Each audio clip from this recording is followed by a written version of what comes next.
La discriminación sigue siendo una herida abierta en la sociedad peruana.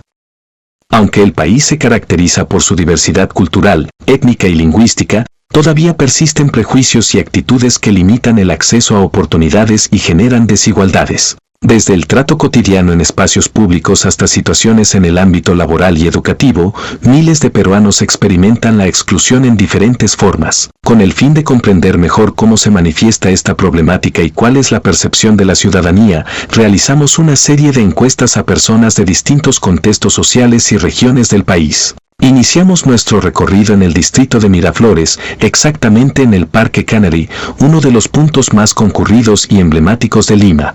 Entre turistas, comerciantes, artistas callejeros y familias limeñas, recogimos las primeras impresiones de la ciudadanía sobre la discriminación en el Perú. Sí, acá en el Perú hay mucha discriminación. Hay a veces en el bus metropolitano hay mucha discriminación hacia las personas, como que andan las señoras que vienen de parte Sierra del Perú y lo tratan de serranito, ¿no? Y acá en Miraflores también he visto también casos así de discriminación, tanto de las personas que vienen de la sierra y de los señores que vienen de la clase morena, ¿no? Sí, dependiendo de la zona, la verdad es que yo creo que sí. Bueno, yo creo que eso es en todo el mundo entero, que existe la discriminación, el racismo, que creo que son cosas que no deberían de existir porque somos humanos, somos personas. Uno de otra raza distinta, pero somos humanos. Yo le atribuyo a que siempre el ser humano tiende a tenerle miedo a lo diferente. Ya siempre tendemos a lo que es diferente a lo propio, tenerle un poco de miedo, de temor, de resquemor, y por lo tanto cuando llega alguien diferente de algún otro país, de alguna otra raza, etcétera, tendemos como a estar así un poco con resquemor.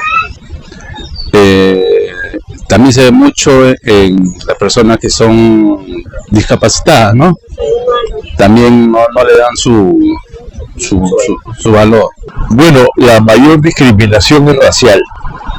Es obvio que esa es la mayor discriminación que hemos tenido acá en el Perú. Yo pienso que es por el tema de las regiones, por el tema costa, sierra y selva. Yo pienso que esa es ese tipo de discriminación. Muchas veces puede ser en cuanto a el nivel económico, podría ser. Bueno, socioeconómica, sexual, hasta discriminación por las ideas políticas. O sea, estamos en una sociedad que discrimina a diestra y siniestra. Mira, en Chile particularmente hay cierto grado de discriminación hacia las poblaciones originarias, hacia los pueblos indígenas, que se ha ido superando con los años, pero todavía cuesta.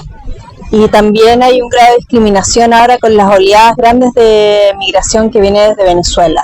Mira, yo sinceramente no creo que el Estado no hace casi nada sobre estos problemas que hay acá en Perú, ¿no?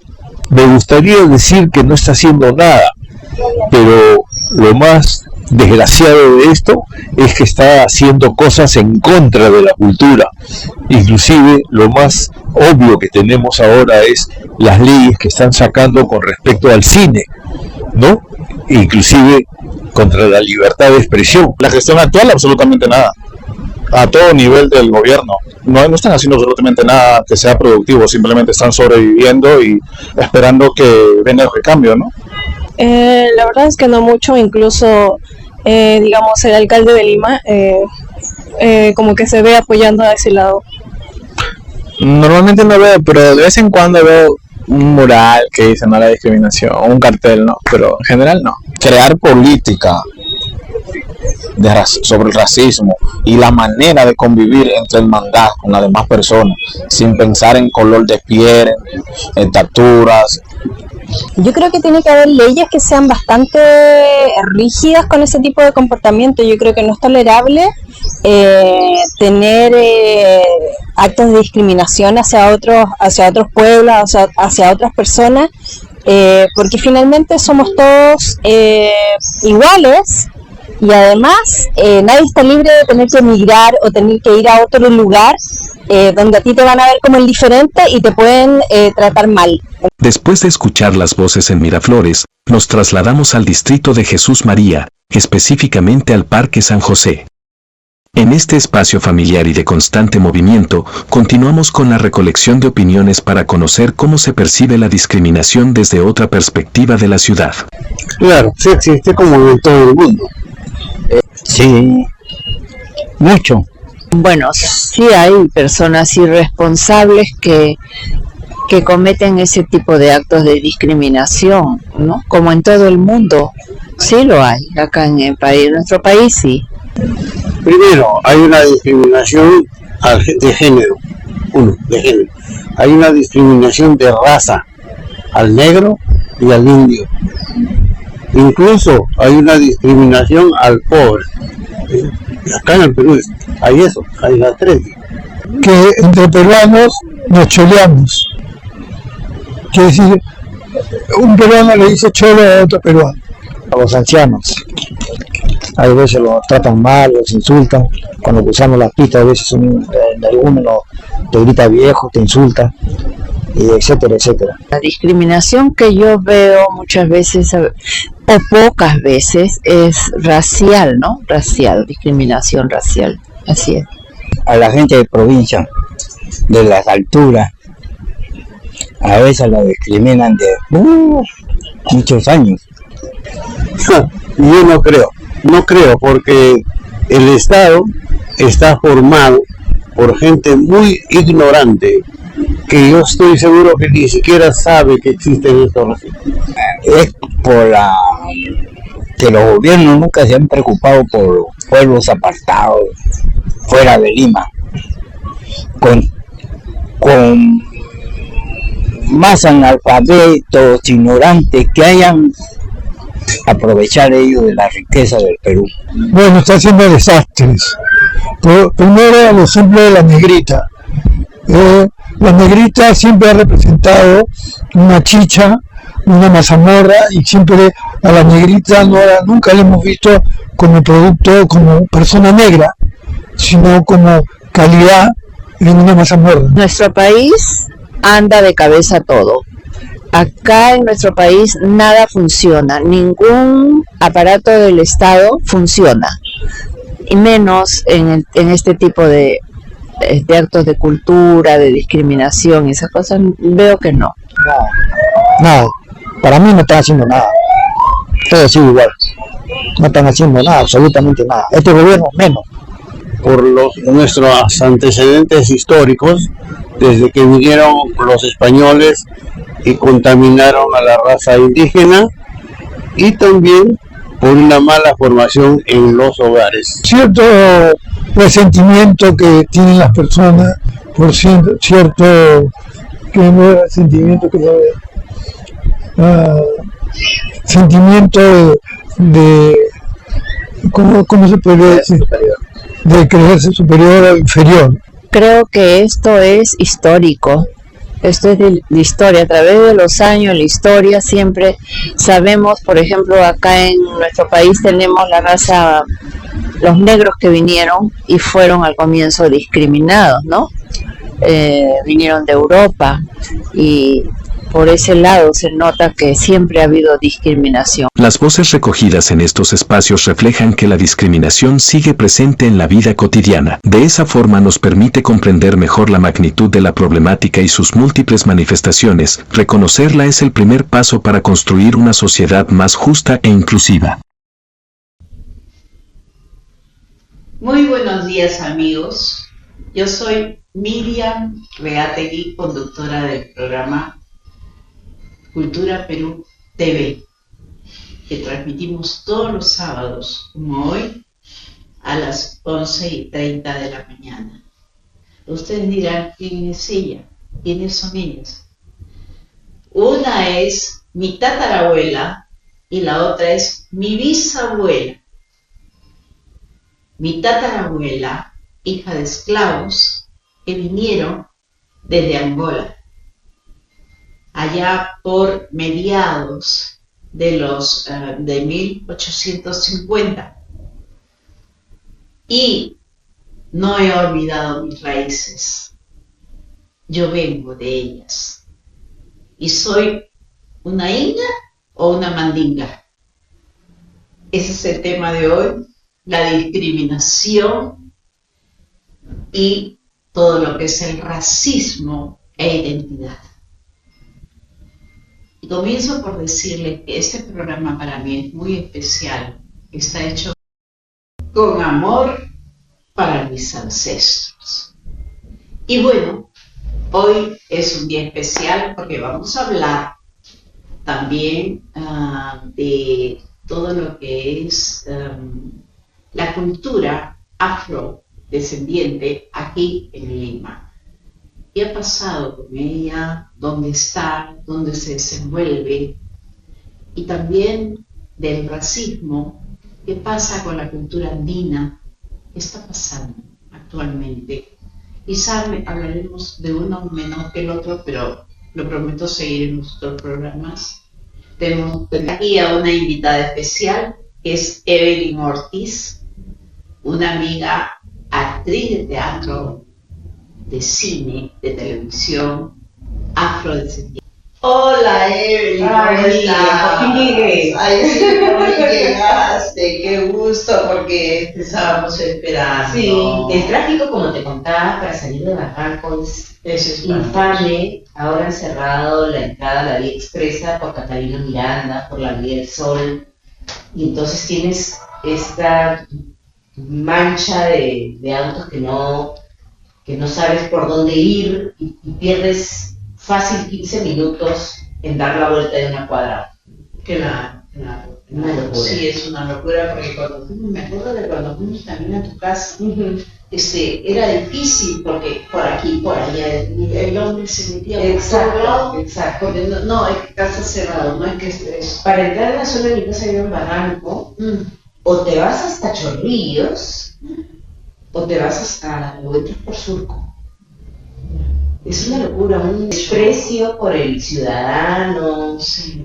Una falta de consideración. Exacto. Sin una ruta de acceso. Es de espanto. En fin, ya está. Bueno, estamos aquí con Evelyn Ortiz. Yo soy Miriam Reategui, conductora de Cultura Perú TV, que estamos todos los sábados. Esta vez, por razones que de luz del sur, no hemos tenido problemas aquí de la luz, que dijeron que iba a venir a las 9 de la mañana, pero como siempre acá nada se cumple, entonces decidimos hacer por TikTok para que ustedes, los seguidores, nos vean. ¿Y por qué? Porque es una entrevista muy bonita, es el que no tiene de inca, tiene de mandinga, y no hay quien se escape de eso aquí en el país, sobre todo en Lima, ¿no? Y aquí estoy con una bellísima actriz, una mujer muy interesante de trayectoria, de vida, que es Evelyn Ortiz. Muchísimas gracias. Me encanta que esté aquí, ¿no? Y vamos a hablar un poco con ella del tema que hemos dicho, el que no tiene de inga, tiene de mandinga, y todo lo que es identidad, discriminación, racismo, ¿no? Porque precisamente todos tenemos de inga o de mandinga, y yo no entiendo por qué tanto racismo, tanta cosa extraña que se le ocurre a la gente vivir, cuando deberían de vivir como viven muchas veces, por ejemplo, en el Caribe. En el Caribe, ¿no? sí. En Brasil, de acuerdo. ¿no? Bueno, aunque en Brasil también hay una corriente, ¿no? Sí, siendo el país donde tiene la mayoría de sus habitantes afro-brasileros, es un país racista. Sí. Cuba, por ejemplo, también, teniendo la mayoría de sus habitantes afrocubanos, es un país racista. Hay como una sensación de querer blanquear tu ser, ¿no? Que eso hace que el que tenga un poquito menos o el tono un poquito más claro ya se sienta superior. Claro, ¿no? Y acá tenemos a dos símbolos para mí. Son mis ancestros. Son las personas más lindas que descubrí en determinado momento entre las fotos antiguas de mi mamá. Y yo le digo, y ellas, ¿no? Y ella me dice, aquí ella es Felipa, están poniendo un ángulo que se les vea, ¿no? Y es Felipa Carvajal, porque le pusieron el nombre de lo que nos traían. Y ella es María Carvajal. Y entonces todos tenían que llamarse Carvajal. Probablemente ella es, ella fue de origen angolés. Su mamá vino con ella esclava. Desde muy chiquita entraron por Colán, en el norte. Entonces ella se llamaba Felipa Carvajal y Colán, porque Colán era la hacienda que los recibía, ¿no? Claro. Y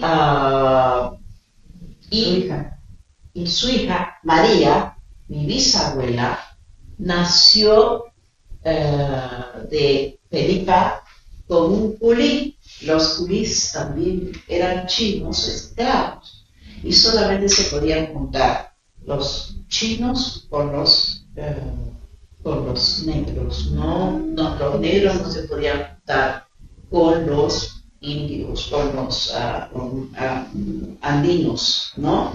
Y esa es la historia que a mí me fascina, porque luego esta bisabuela maravillosa, linda, preciosa, a los 14 años fue violentada, sí, por un español primo de Yona, Escipión Yona. Mira tú. Y ellos eran contadores, gente muy vinculada a la hacienda que después fue la hacienda Graña, con los Graña. Y entonces, y de ahí nace los apellidos de mi abuela, que ella es, mi abuela es, mi abuela es Jonas, los Jonas. La abuela es María Carvajal, María Yona Carvajal, claro. Y ahí hay las vinculaciones también con los Yona, todo es de Inca y de Maní. De acuerdo. No de todos ahí entreverados, ahí todo, ¿no? Y toda eso, hasta que yo. Está bueno, la primera dieta. Claro, pero qué bonito, Miriam, que reconozcas también tu africanía, ¿no? Eso, creo que si cada persona reconoce su origen, efectivamente no existiría tanto racismo y discriminación. Y no solamente eso, es tu identidad. Exactamente. Porque si no reconoces tus ancestros, como ahora se acostumbra a que los niños y todo el mundo crezca sin ancestros. Sí, no sé, ¿de dónde viene? Ay, no sé. ¿Cómo que no sé? Exacto. Todo el mundo tiene que saber quién ha sido su tatarabuela, su bisabuela, todo lo demás. Entonces aquí mi amiga preciosa, que es una morena linda, porque todas las morenas lindas tienen un montón de acá, un montón de acá, así y así. No las ves, no ves. Y ese pelo así. Bueno, a mí yo no tengo el pelo pintado, pero ella, mire su pelo, y su pelazo así. Es precioso, ¿no? Así como como todas las amigas polanas. Vi hace poco una entrevista a una cubana que no me acuerdo, y sí, algo así se llama, una gordísima preciosa, así, negra, con una voz maravillosa. Tú cantas, yo canto, ay, qué lindo, ¿no? Con una voz maravillosa, así, empoderada, ¿no? Y la que le entrevistaba era una flaca escabeche, ¿no? Entonces, el contraste. No, el contraste, ella decía, yo descubrí que era, y he querido adelgazar, he querido eso, he querido... Es que ella había ganado Grammy, muchos Grammys, pero ella quería todo, pero no podía. Entonces, hasta que un día dije, se acabó. La aceptación es importante, el reconocimiento, ¿no? Yo tengo un espectáculo que se llama Victoria a través de mí, que además el disco sale este 22 de octubre con un concierto en el Teatro Municipal de Surco. Ya. Y que justamente habla de eso, ¿no? De la autoidentificación. Yo hago un paralelo, digamos, con el poema Me quitaron negra, de Victoria, y algunas canciones que cantaba Victoria, de sus hermanos, sus propias composiciones, y hago un paralelo. Y es un espectáculo que habla de la autoidentificación y el reconocimiento, ¿no? La aceptación, el amor propio. Qué lindo, qué lindo. Claro. Y ella así, y decía, me avergonzaban mis piernas, me avergonzaba tanto, me avergonzaba mis brazazos. Y entonces ella dice, hasta cuando dijo se acabó, se aceptó, y ahora me he visto como me da la gana. Exacto. Me pongo así, y me pongo asá, y todo, y mis conciertos, y todo, ya, pues, ¿qué importa? Y las que bailan son flaquitas, pero claro, claro, ¿no? Y entonces me pareció maravillosa, porque era una aceptación total de sí misma, y eso es divino. Y bueno, cuéntanos un poquito de tu trayectoria, cómo así que ocurrió en determinado momento. Yo tuve clarísimo que quería ser actriz a los 5 años. Lo tuve clarísimo. Recuerdo conversaciones con mi abuelita, con mi mamá, que me decían, Evelyn, ¿tú qué quieres ser cuando seas grande actriz? Y claro, quien era mi referente en esa época era Andrea del Boca. ¿Recuerdas? Claro. ¿No? De las novelas que venían de Argentina con Andrea del Boca. Y yo quería hacer lo que hacía ella. Yeah. Y me recuerdo sentada frente al espejo, provocándome el llanto, porque los personajes de Andrea del Boca siempre lloraban tanto, ¿no? Y entonces para mí eso era actuar, ¿no? Yeah. Entonces siempre tuve muy claro eso. Hice mi primera participación en televisión fue en un programa para el Paco Andino, cuando yo tenía 6 años, que lo produjo el CETUC, donde tuve la suerte de después tener como compañeros a quienes después fueron mis maestros.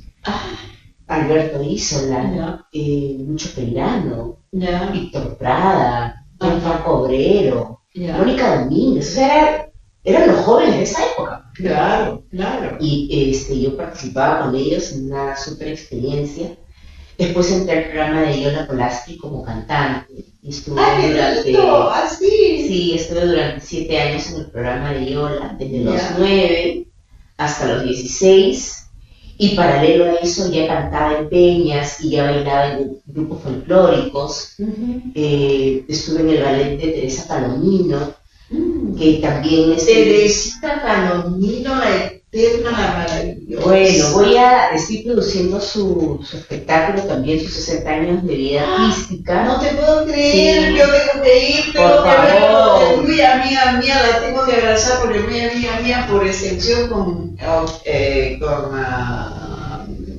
Soledad, con Wilmer. No, con la Santa Cruz. Claro, con Victoria. Con Victoria, Claro. Sí, entonces el espectáculo de ella es el 29 de octubre en el Teatro Municipal de Surco también. Y ya estamos produciendo, estamos contentas, va a ser un espectáculo muy bonito. Ay, qué lindo, la tengo que ver y tú estás ahí. Y yo estoy produciendo y dirigiendo ese espectáculo. Tú no estás dentro del espectáculo. No, tengo una participación pequeña, ¿no? Entiendo. Sí. Qué lindo. Me parece lindo. Porque tú sabes que extrañamente en la Escuela Nacional del Folclore, no sé por qué ya no figura todo lo que es ese afroperuano, no sé por qué no figura en el... Sí, no, lo que debería ser, ¿no? Porque siempre fue muy fuerte eso. Sí. Bueno, hay que recordar también que el siglo pasado, inicios del siglo pasado y fines del 19, la población limeña básicamente era casi mitad afroperuana. Claro. pero después se fue diluyendo con el mestizaje, por supuesto, y porque de alguna manera también creo Y yo... ahí entramos a un temita que es la discriminación, porque Lima es profundamente discriminadora, es egocéntrica, es racista y es hipócrita. Exacto, tal cual. Guachaja como ya soy. Tal cual. Claro, Lima es mestizaje, pero con este sentido de que hablábamos hace un momento antes de empezar la transmisión, con este sentido de blanquear, ¿no? De mejorar la raza, ¿no? Entonces empieza este mestizaje que efectivamente hace lo que somos nosotros como peruanos, un país mestizo, ¿no? Pero que también tenemos que aceptar nuestros orígenes.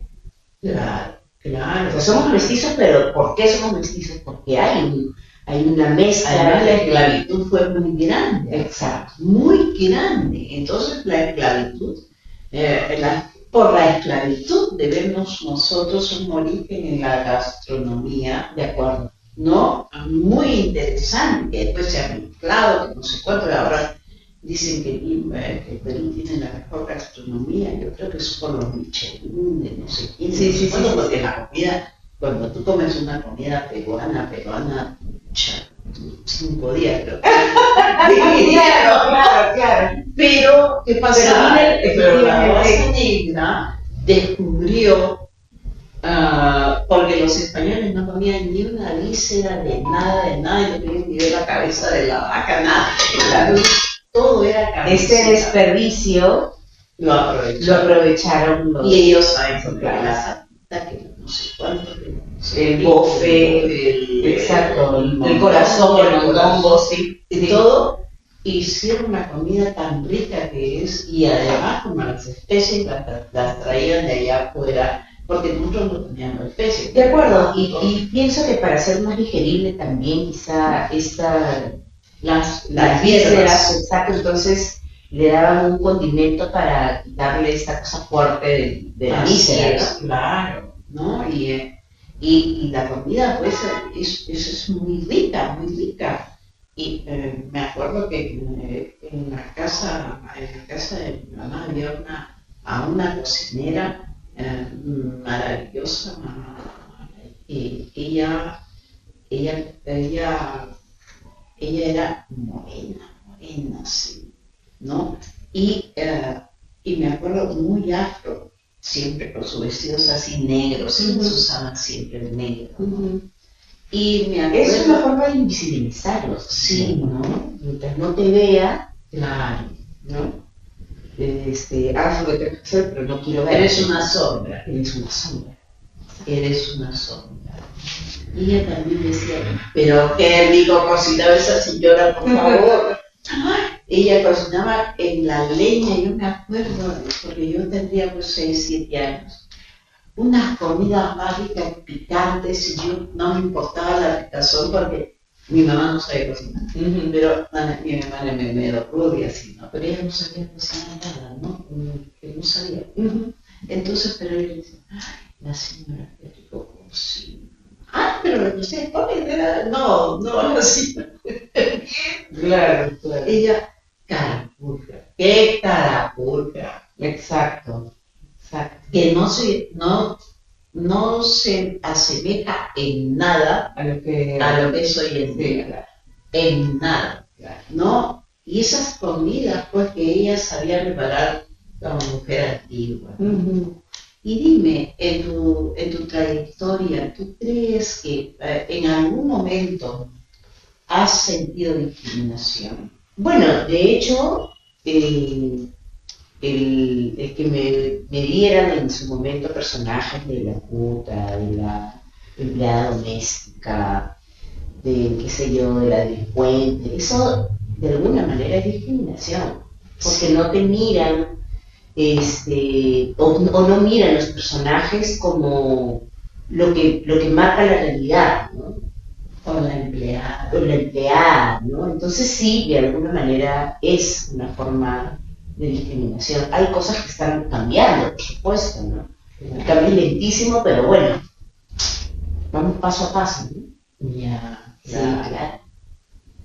¿Y tú qué opinas con respecto del racismo aquí en el país? ¿Qué te da a entender que la gente sea así? ¿Qué pasa Yo creo que es esto, ¿no? Lo que tú mismo mencionabas hace un momento, no queremos reconocer nuestros orígenes. Y no únicamente de lo afro, también de lo andino, lo amazónico. Nadie quiere ser esto que ha sido vapuleado, ¿no? Porque efectivamente las poblaciones vulnerables lo son porque han sido vapuleadas. Claro. En el caso de los afro, a partir de la esclavitud, en el caso de los andinos, el tema del trabajo forzado también, con poca paga, y en el caso de los amazónicos, esta cosa invisible que tenemos con ellos, ¿no? No terminamos de mirar la Amazonía peruana. Entonces nadie quiere ser eso que está invisible. Claro, porque todo pasa por la economía de la empresa. Exacto. Yo el otro día, analizando acá con los jóvenes, te decía, porque así como en Francia hay un techo para los latinos, para los extranjeros, tú no llegas a ser jefe nunca. Nunca. Claro. Bueno, el inmigrante es inmigrante muy difícil. Entonces, llegas a muy altito ahí nomás, ya ahí, no, siempre tiene que ser un francés. Pero acá, las empresas en general no contratan a la gente. Porque ¿dónde están entonces los afro?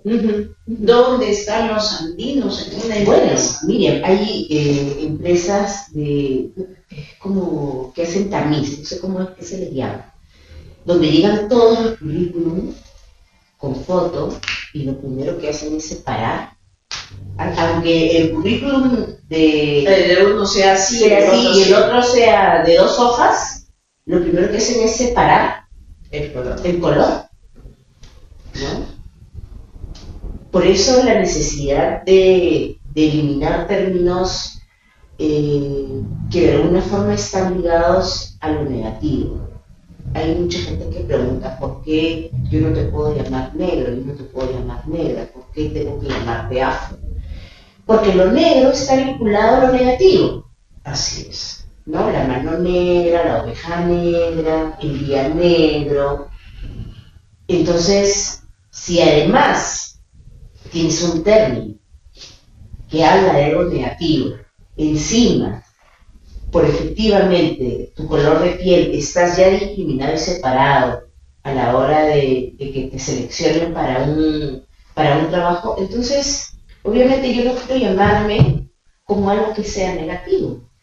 Hay que buscar la forma de cambiar el concepto, ¿no? Y te diré que también dentro de los mismos, es que por eso me encanta también tu actitud, porque tú eres una activista, eres una mujer política, porque uno tiene que asumirse, cuando tú eres una activista, estás haciendo política y toda tu vida se transforma en una actitud política. Exacto.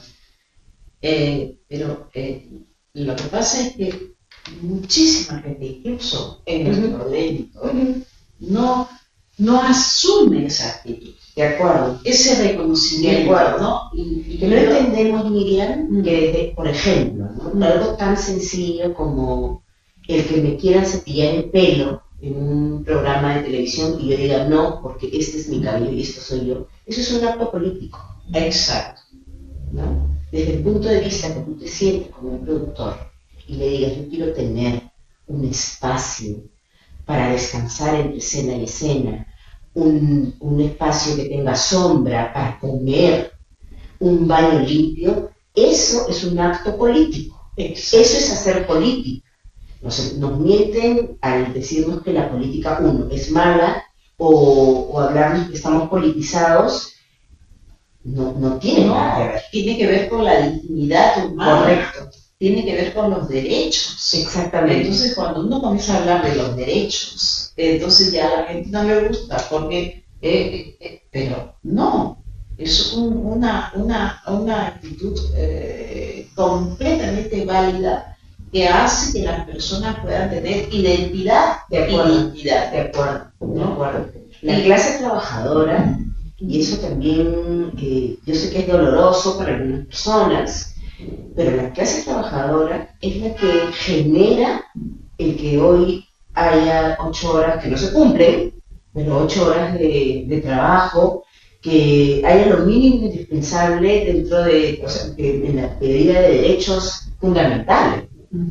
Tiene que ver con la clase trabajadora, tiene que ver con aquel que está oprimido de alguna manera por su empleador. Claro.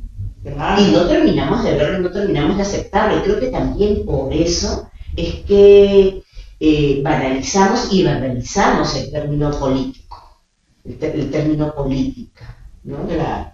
Creo que tiene que ver también por ahí ese temor de decir, bueno, si yo reclamo mi derecho estoy visto como un mal empleado, y no tiene que ver con eso. No tiene que ver con... Y además, creo que, por ejemplo, en nuestra rama, yo soy de teatro, tú eres de cine, teatro, todo, y todo lo que es el espectáculo, tú sabes que incluso a nivel de Estado ya, estamos discriminados. Totalmente, porque no hay absolutamente una sola referencia, ni siquiera en los discursos. Exacto.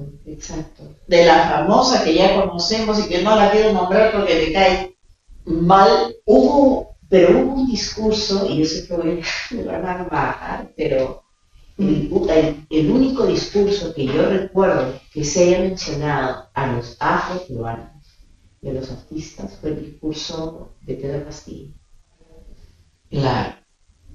Sí, me acuerdo.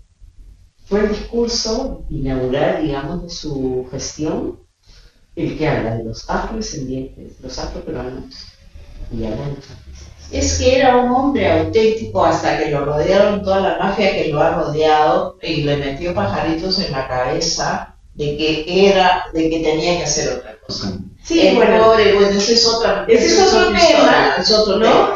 Pero él genuinamente, como siempre se sintió discriminado también por todo lo que... Entonces él dijo, esto vamos a hacerlo de esta manera, o vamos por lo menos mencionarlo, ¿no? Porque es importantísimo que no haya en este último discurso de 5 horas que cree que cero mención para las artes, cero cultura, cero arte, signos invisibilizados totalmente. Y no solamente eso, Miriam, la legislación del trabajo no nos incluye, porque nuestra forma de trabajar es totalmente distinta. Exacto. ¿No? Entonces, obviamente no casamos, ¿no?, en ninguna forma de contratación legal para poder tener nuestros beneficios sociales, para efectivamente hacer nuestros aportes para nuestra jubilación y tal. En lo que más nos acercamos es a lo de construcción civil. Exactamente. Entonces, construcción civil, porque ellos no trabajan todos los meses, hay meses que no trabajan. Exacto. Pero sí tienen un sistema que les permite tener jubilación, que les permite todo, que nosotros no tenemos absolutamente. Y creo que tú, como vas a estar otra vez en la política, me parece que lo primero que hay que tratar es la ley del artista. Totalmente. Una ley que verdaderamente... Que sea beneficioso para todos, para las niñas, porque, esta es la perspectiva que yo tengo. Hay muchos compañeros que trabajan en audiovisual, por ejemplo, que tienen sueldos gerenciales. Esa es la verdad. Y con suerte, qué bueno que los tienen. Pero también yo me pongo a mirar, pero también yo me pongo a mirar del lado del empleador. Claro. ¿Y cómo te haces cargo tú en una producción de 30 actores de 15 sueldos gerenciales pagando beneficios sociales y tal? Eso es imposible. Hay que encontrar la manera para que el empleado tenga sus beneficios sociales y que el empleador no salga perjudicado, ¿no? Para poder generar mayor fuente de trabajo. Estamos como país teniendo extraordinario material humano, ya sea en la técnica como en lo artístico. Nosotros como país estamos años luz de distancia de nuestros pares en la región. Claro. Colombia, Argentina, Chile, México, Brasil. Hay una producción audiovisual que es increíble. Y tiene 7 u 8 formas de clima. Que eso te permite poder grabar en un lugar un verano completo, o grabar en invierno, en fin. Tienes el material geográfico y no se puede porque las leyes además no están hechas para que produzca audiovisual. Imagínate. Claro. Entonces hay que trabajar muchísimo sobre eso. Y creo que además hay que, mira, ya no estamos en la época, en los 70, ni en los 80. En los 70 las cosas eran, no, si tú reclamas eres un socialista, comunista, no sé cuánto. O si tú empoderas al empleador, entonces eres un capitalista. Exacto. No, hay que buscar el beneficio para todos. La democracia precisamente es eso. De todos tenemos que ser. Exacto. Somos la pieza fundamental para que el reloj funcione. Así es. Entonces, no está mal que exista el Brexit. No, para Lo nada. que está mal es que exista el abuso. Exacto. Y lo que está mal es que exista mucha microempresa, en que el Estado no lo ayuda para nada. Exacto. ¿No? Exacto. Y eso tendría que ser más igualitario para que esa microempresa pueda crecer al igual que todos los empresarios, ¿no? Y así beneficiarse tanto trabajadores como empresarios, ¿no? Miren, yo recuerdo, a fines de los 90, nosotros grabábamos 14 horas diarias. ¿Verdad? 14 horas. Yo me acuerdo que he participado en series en donde yo decía, ¿a qué hora nos vamos? Ya a las 2 de la mañana. Exacto. Ahí, Y uno seguía trabajando, y es como, a ver, ¿verdad? Me acuerdo. claro, qué horror. Yo me acuerdo mucho, estábamos haciendo una telenovela en la Quinta Jeren, la citación, o sea, las escenas eran de noche. Cuando las escenas son de noche, te citan a las 6 de la tarde y termina tu día de grabación a las 6 de la mañana. Ya, claro. ¿No? Antes de que empiece a aclarar el día, ¿no? Ya. Y veníamos grabando desde hacía horas, en invierno, y eran, creo, las 3 de la mañana, más o menos, y en un momento digo, ya, me cansé. Y me senté que ya no puedo más. Me cansé, y me dio Michel Gómez, ya, yo me cansé. Y dije, si no sé si tú, pero yo estoy cansada. Y entonces eso hizo que la mayoría de compañeros actores y técnicos que venían grabando, porque además los técnicos la tienen peor todavía, porque llegan 1 hora antes y se van 1 hora después. Claro, porque tienen que exactamente armar y desarmar. Y en las siguientes días de grabación de la noche, yo creo que tienes que decir que estás cansada. Yo paraba la grabación porque es que si tú quieres que yo luzca lozana dentro de lo que mi piel, qué sé yo, entonces tú tienes que darme también una cara de porque si no está con cara de momia, con cara de cansada, molesta, ¿no? Entonces también tienes que cuidar a tu materia prima. Claro. Qué lindo, Evelyn, conversar contigo verdaderamente. Me parece maravilloso, me parece muy bien que estés queriendo incursionar nuevamente, porque ya has querido ser congresista, así como yo también. Sí. Recibí la invitación de Alejandro Toledo.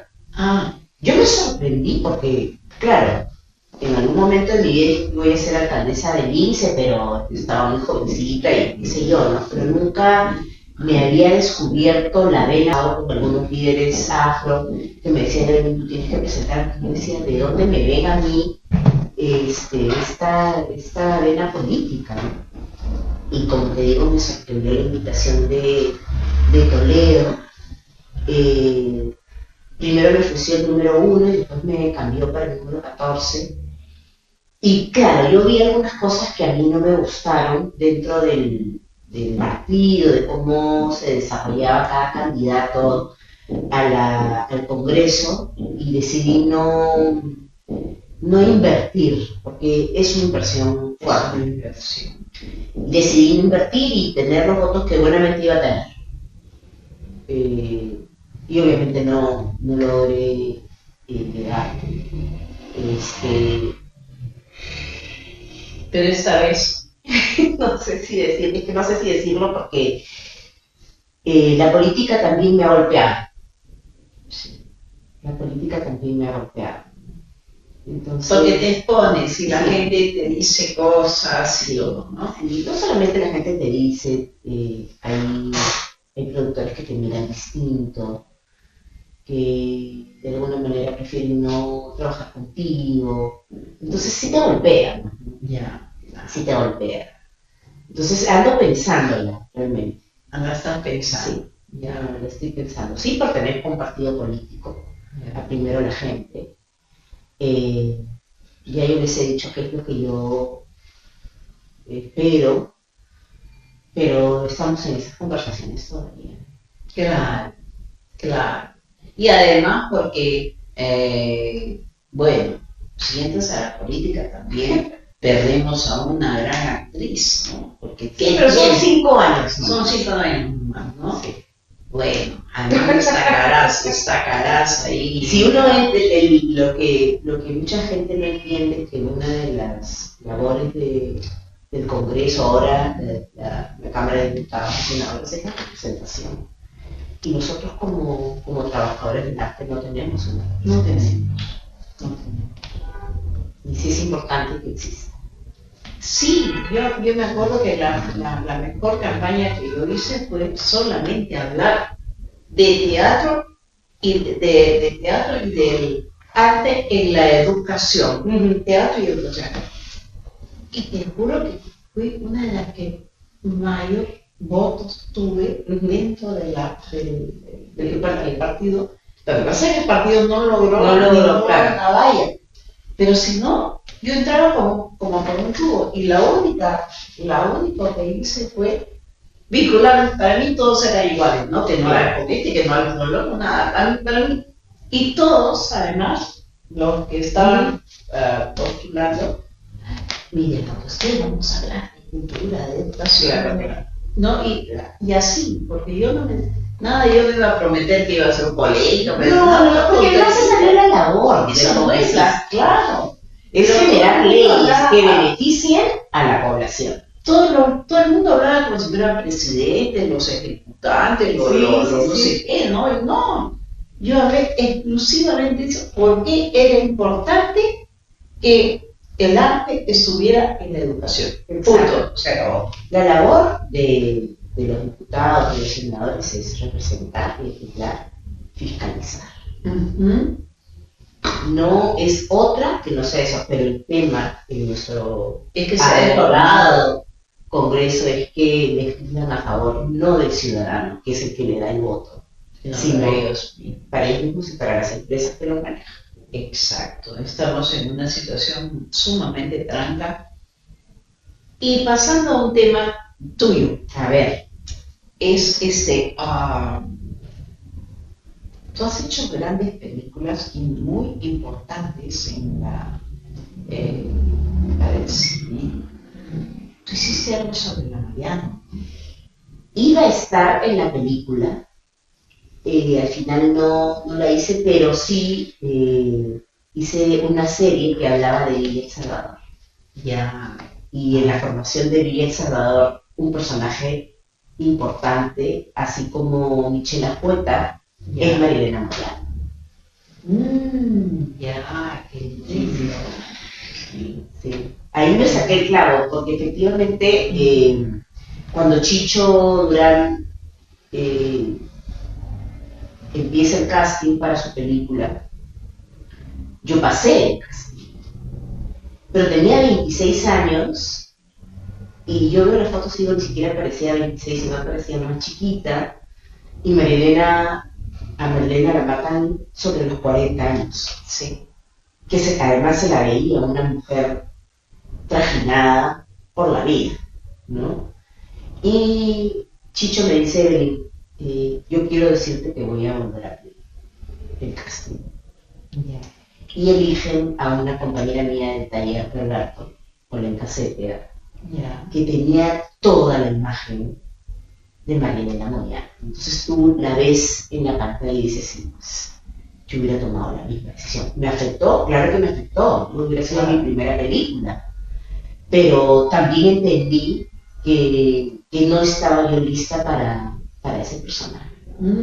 Ya, esa es la historia. Esa es la historia. Yo no la sabía. No, y esa es la historia, sí. Y ya años después, Michelle Alexander hace Viento y Arena y me convoca para el personaje de Marilena Moyano. Sí. Y Evelyn, algo más.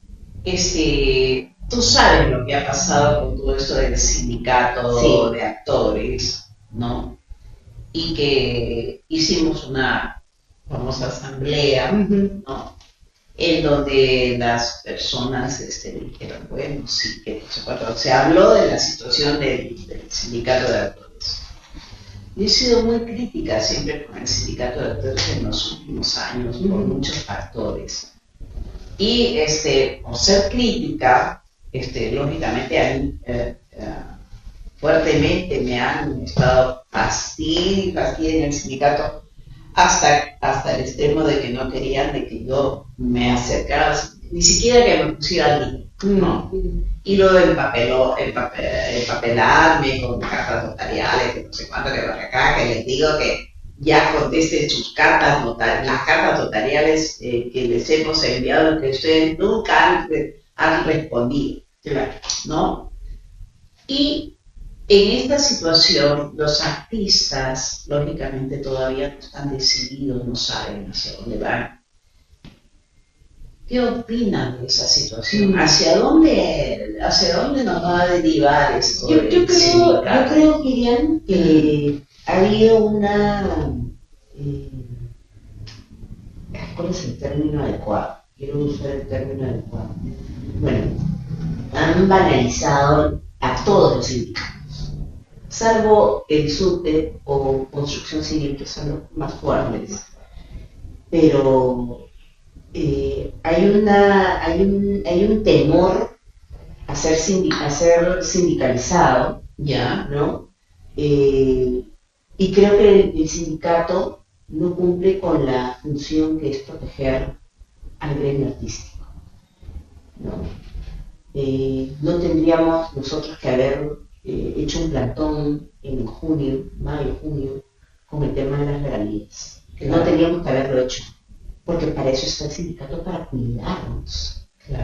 Si bien es una defensa. Sí, exacto. Como trabajadores tú tienes que defendernos, más allá de que seas tú el ente recaudador, ¿no? Que para eso es Interactive, que recauda el tema de regalías, pero nosotros no debimos ni siquiera llegar al extremo de pararnos frente al Congreso a reclamar nuestros derechos. Para eso debe estar el sindicato, ¿no?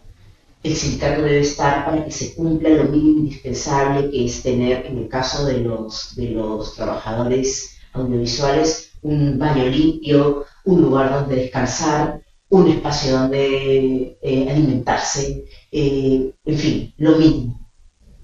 Imagínate. Y no se hace cargo. Entonces, yo como trabajador del arte, digo, ¿para qué entro a esta institución si yo veo que no me representa, sino yo veo que no hace nada por mí? Entonces creo que eso es lo que hay en nuestros compañeros y compañeras, ¿no? Saben de la importancia de un sindicato, pero también saben que no funciona como tal. Y todo tiene que ver con cómo nos ve el Estado, como trabajadores. No nos ven como trabajadores, como importantes dentro de toda esta cadena económica que tiene el país. Cuando nos vean realmente como parte importante de la economía del país, estoy segura que las leyes van a cambiar. Y como la educación aquí es tan mala, que no entiende que verdaderamente el arte es fundamental para el desarrollo humano. Exactamente. Si un país no tiene artistas, es muy sospechoso como para que ese país sin educación buena caiga en manos de la corrupción, de dictaduras, de situaciones totalmente tristes para un país porque no crece. Ustedes dirán, ¿en qué consiste el arte? Lo que pasa es que si no se enseña el arte como tal, sino que creen que el arte es hacer esos programas de televisión, que son artistas, y hay programas malazos de televisión en general en que no dicen nada, que solamente es una exposición de gente que hace fanfarronería y media. El arte es otra cosa. Y como no se enseña qué cosa es el arte, a por qué sensibiliza, por qué el arte desarrolla un pensamiento crítico, es como el arte es una manera de pensar divergente, hace que las personas sean verdaderamente críticas de las situaciones que se viven en el país. Yo pongo el Perú como un ser humano, ¿no? Entonces tú tienes el lado académico, ¿no? Que estamos hablando de la educación, el lado de salud, que habla de la salud física, el lado económico, y el arte es el espíritu. Así es, de tus emociones, de cómo te educas internamente, emocionalmente. Eso te da el arte, esa sensibilidad, ese saber discriminar y decir en determinado momento y discernir, ¿no? ¿Por qué razón estamos hablando de lo que habla ella? ¿No? Tener derechos a tener un baño limpio, tener derechos a comer en un lugar que sea una mesita, un comedor. Todo eso no funciona. Te dignifica, no, te dignifica. Y todo eso te lo da el arte. Y bueno, mi querida, aquí donde están diciendo, oye, ¿hasta cuándo para conversar? Para conversar toda la noche y todo el día. Me alegra mucho conocerte como una persona más allá. Entonces, ustedes saben de que esta mujer preciosa es multifacética, canta precioso, hay que verla. Ella es Evelyn Ortiz y ha estado con nosotros, está en cine, está en teatro, próximamente ya ha anunciado un espectáculo que ella está produciendo. ¿Cuál es tu próxima obra? Estoy la próxima semana, el 25 de septiembre, estreno Inmaduros con Aldo Miyashiro, Lucho Cáceres, Fiorella Díaz, Hierro Alino, Jimena Galeano y yo. Una comedia que está dando vueltas por varios países de Latinoamérica. ¿Y dónde se estrena? En el nuevo teatro Julieta. Ah, ya, la han versionado. Sí, estoy ahí. El 22 de octubre presento el disco Victoria a través de mí. Es un disco en vivo. En homenaje a Victoria Santa. Exactamente, en homenaje a Victoria Santa. ¿Dónde? En el Teatro Municipal de Surco. Wow. Produzco, como digo, el espectáculo Teresa Palomino, Ella tiene la culpa. En el Teatro Municipal de Surco, el que agradezco a Carlos Cruz por abrirnos la puerta del teatro. Y estreno Diatribas de Amor, porque hemos presentado, de García Márquez en Sala Bulbo en noviembre. Y buenos amigos, nos hemos despedido de Evelyn, una linda muchacha. Digo muchacha porque yo soy mucho mayor que ella, pero no tanto. pero creo que este programa para mí ha sido muy interesante. Ha sido muy interesante hablar con ella, porque los artistas todos somos una parte que tenemos de humanidad, así como les conté de mis abuelas. También todos tenemos algo que decir de nosotros mismos y de nuestros ancestros. No se olviden que nosotros no tenemos identidad, no somos nadie si no reconocemos a los nuestros, a los antepasados.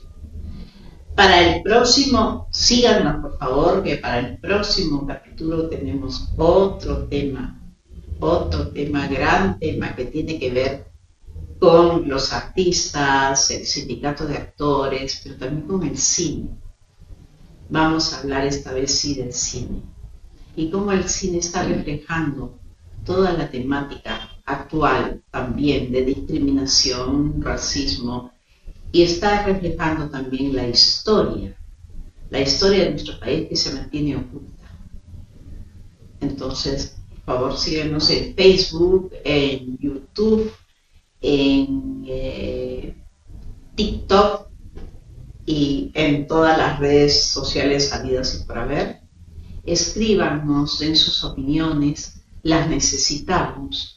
Y en algún momento, si nos preguntan, nosotros respondemos inmediatamente. ¿Ok? Gracias. Muy buenas tardes.